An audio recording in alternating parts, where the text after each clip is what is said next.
Finally, your questions. So, do you have any questions for us?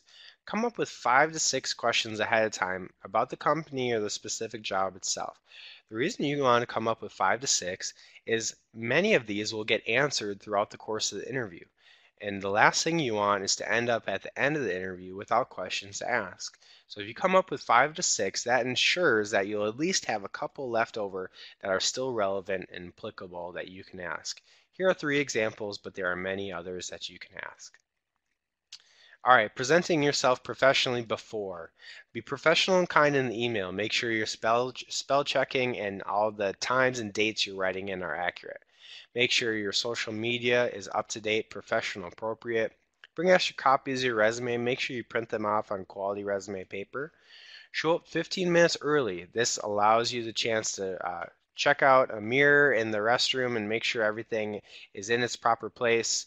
Also, research the route, maybe even drive it the day before to make sure you not only know where the campus is of the company, but where the specific building is that you are to go in to interview with.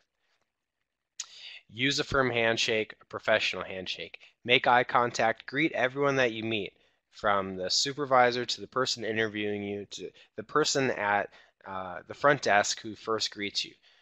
Show up and be professional and friendly to everyone that you meet. During the interview, be yourself. Smile. Have a sense of humor. Feel free to show your passion for wanting to work there. And don't be afraid of small talk. Most interviews will start off with small talk. It's not your job to get focused on the career-related questions. That's the interviewer's job. So let them guide, and if they are asking you small talk type questions, feel free to go with it.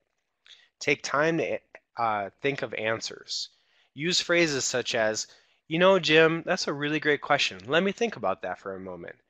That gets you just a few seconds that might be the difference between a quality answer and a rushed answer that is not quality.